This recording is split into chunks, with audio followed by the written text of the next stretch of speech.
What's up, guys? Straight from the chest. My name is Justin Groth, and I want to welcome you to my personal development podcast, guys. If this is your first time tuning in, thank you. And if this is your 118th time or anywhere in between tuning in, thank you for your continued support. It means the world to me. I'm truly grateful for that.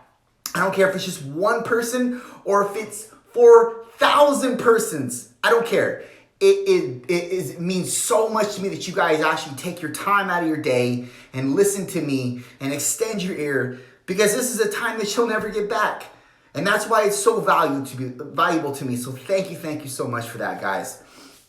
Man, I was driving with my girl today over across town, and we get by this Burger King. And I just got to tell this story because it's just I'm just reminiscing on it, frankly. But we drive by this Burger King, and Burger King, like McDonald's, like Taco Bell, like Jack in the Box, like Carl's Jr., like all the fast food hits, we all deem them, well, at least I do, being in the fitness industry, we deem them as like just bad, just gutter, just horrific for your body, which they are. But shit, are they not so good? It's crazy how good they are. And I was looking at the Burger King, and I'm like, we gotta go there. We gotta go there for a cheat meal. And I know this is what happens when we have a day for cheating or whatever. That's the furthest on my mind from cheating is Burger King or Carl's Jr. or any one of those places. I'm thinking about cheating on like a pizza or some big juicy burgers or both. But it's never Jack in the Box or Burger. I just can't waste it, Like, that's a waste to me. But man, they're crazy good. And anybody that says, oh, McDonald's is disgusting, don't trust them with anything in your life, because they're lying to you. If they can lie to you about not liking McDonald's or Burger King, because everybody loves that shit. Everybody. And if you don't love that, I think there's something pathologically wrong with you, because everybody loves that. It just, they devise their burgers in some way, shape, or form to have some type of addictive ingredient there, I swear. And it's like when you eat it, you want to keep eating it, But really, it's crazy how addicting that stuff can be. But in the same token, we obviously direct ourselves away from it because it's just obviously horrific for your body, in terms of inflammation and what it does to your gut lining and what it does to all different types cognitively. I mean, it's just horrific, right? And not to mention how much body fat you'll probably gain on it. But in the attempt that you actually do have that perpetually. But regardless, if you don't like McDonald's and you don't like Carl's Jr. and you're actually one that says that's gross and bleh, and that's bleh, no, we're not friends. I can't trust you with anything. If you can't solidify the fact that, like, admit that that shit is good, it's good tasting. Because you go to fine dining restaurants and good gourmet flavors. Who cares? That Burger King, it's like Burger King, McDonald's is the shit. It's the shit, man. I don't care. You pick your pleasure, whatever on the menu. But I mean, in any regard, it is good, and you can't deny that. And you might want to be good and say, yeah, no, that's horrible. I don't like that shit. It's like a good girl. Think about it like this. It's like a good girl that says, oh, I don't do that. I would never kiss and tell. I would never do that with this guy or that with this guy. But really, she's got a slut side, and she wants to be slutty, but she just can't because she knows America's going to judge the shit out of her, so she doesn't. That's the same way I believe you are if you say, I don't like McDonald's. I know there's a slut inside of you that loves McDonald's or loves Burger King or loves to eat Carl's Jr., but you just don't. And you don't want to admit to it because you don't want to look like you're some inside fatty We all are inside fatties. Just deal with it. Move on. But yeah, we're not friends if you can't attest to that. You can't admit to that shit. We're not friends. I don't want to be friends with you at all. Remember in school when they would feed us that stuff? Man, they would feed us McDonald's, it was Taco Bell, and it was Taco Bell and what was the other one? Domino's, like little miniature Domino's pizzas, and man, those were the days when you could morph that down. And it didn't affect you at all. You didn't care about your body. You didn't care about how you felt. Your whole life was, I got to get to second period, third period, fourth. Once sixth period hits, I'm done. That's it. Go home, jerk off, go to bed. Not really, but something like that. But man, in high school and in grade school, those were the days. I had no responsibility. I remember being on the basketball court and I wasn't really the greatest at basketball, but I remember the hardest thing was when we were getting teams picked. And I remember thinking, gosh, I hope they picks me. I hope I don't get last pick. And I usually didn't get last pick, but I'm not that good at basketball. So even though I like to play basketball, I clearly wasn't that good. Nobody really wanted me, they weren't ecstatic to get me on their team. But I remember getting picked like third to last, whatever. But I remember, when you know what that feeling is, you're sitting in that group, the two different groups, and you have your captains that are picking teams, and you're like, please don't pick me last. Like, it's almost like you feel like, no one wants you. No one wants you if you're getting picked last or even second to last. You're like a last resort. Nobody wants to feel like you're their last resort, like in anything. And why is that? That's because you want to contribute something.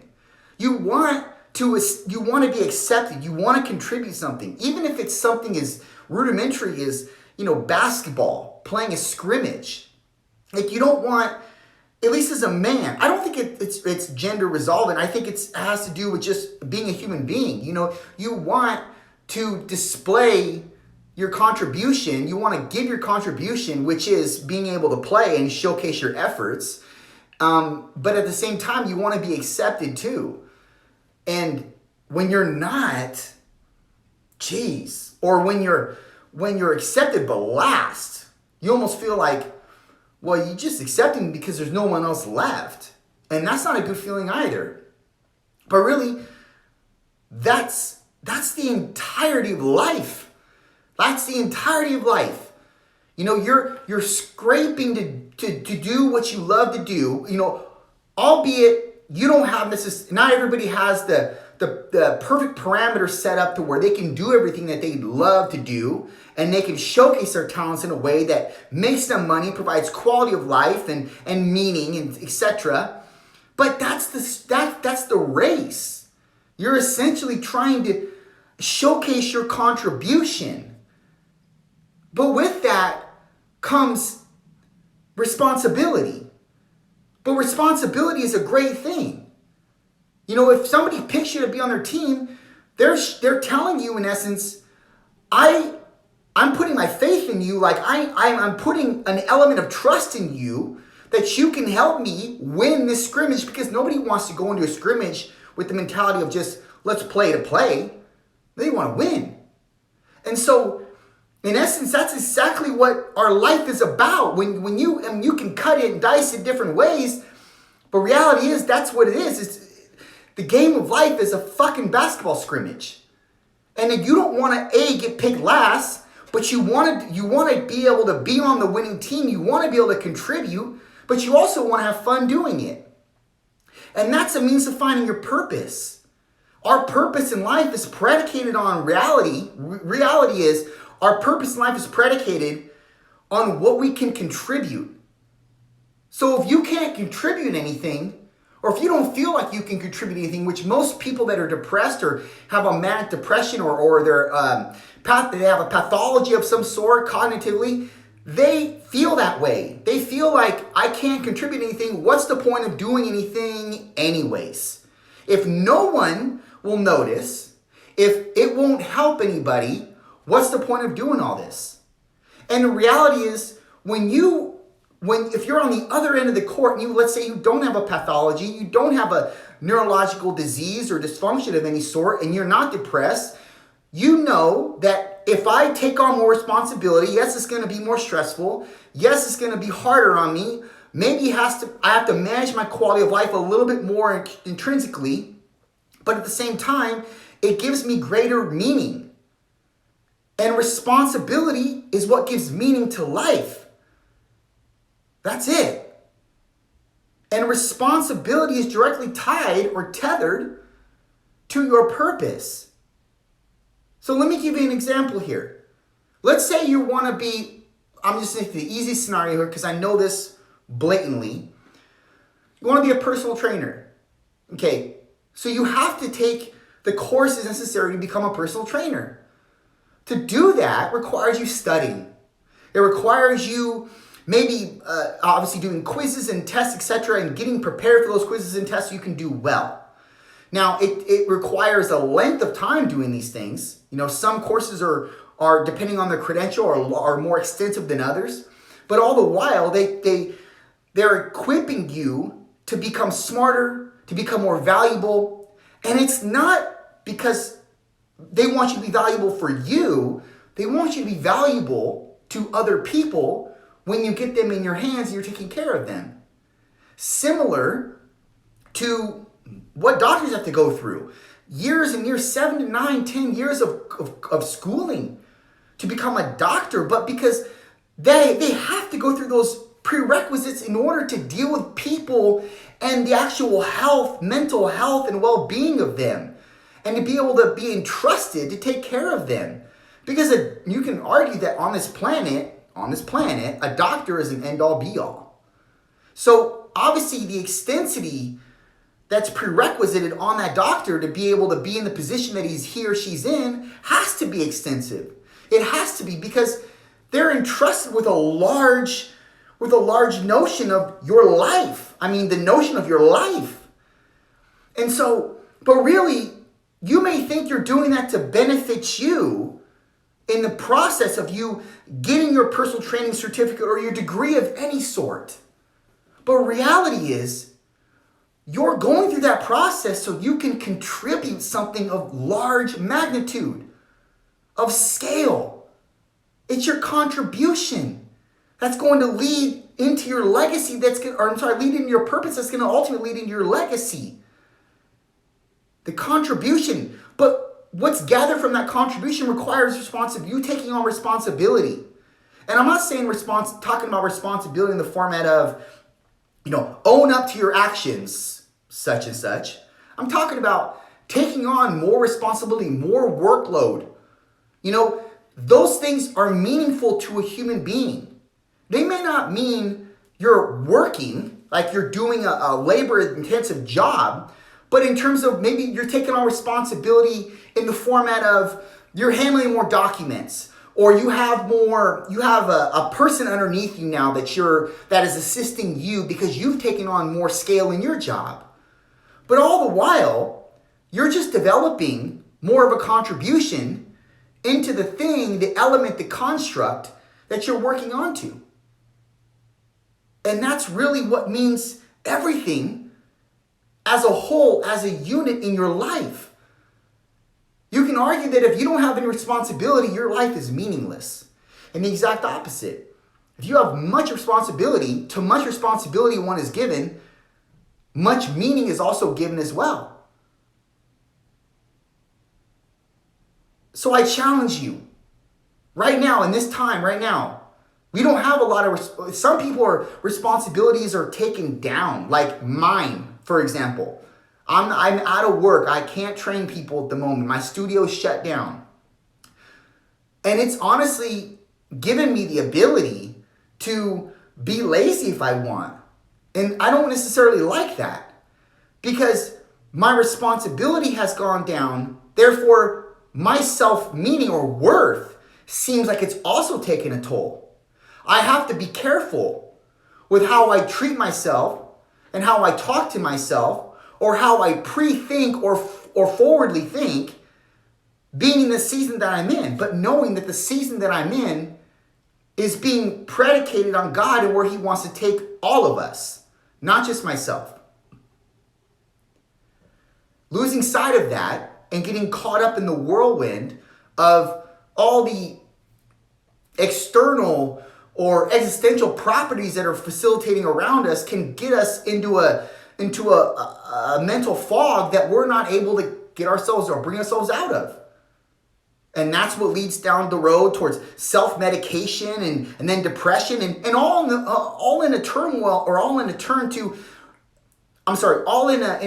effort to try to gain responsibility, but not latching onto the responsibility lever. Sometimes we need to actually beget responsibility on our own instead of allowing it to come to us.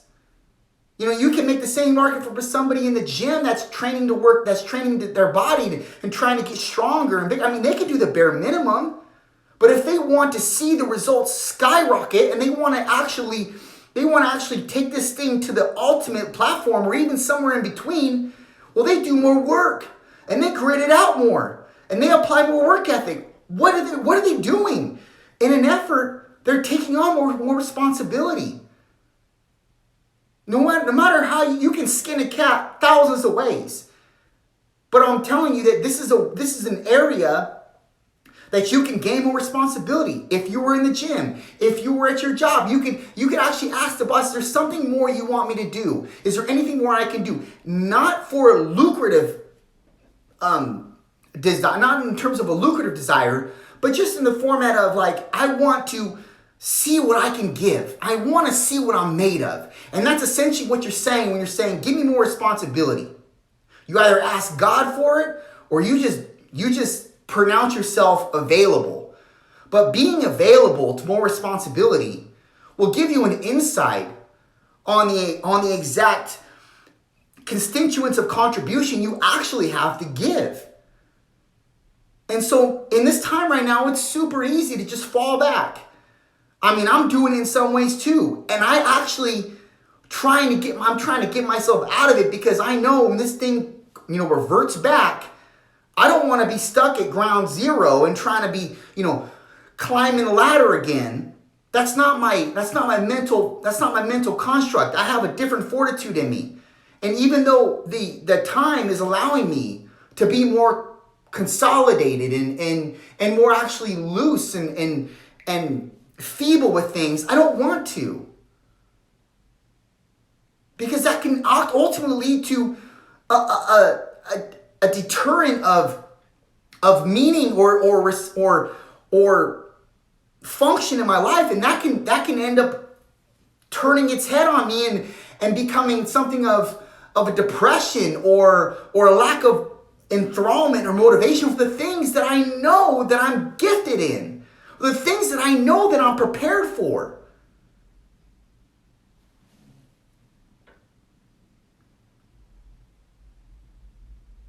Responsibility is meaning of life. That's it. If you don't take anything away from this entire message, take that one excerpt.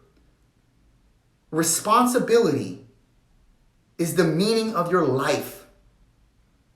What is your contribution? Don't search for purpose yet. What are you contributing? What are you contributing to the people around you? To society? Ultimately, what are you going to leave as your legacy? That's going to be directly tied to the things that you contribute as a human. Done.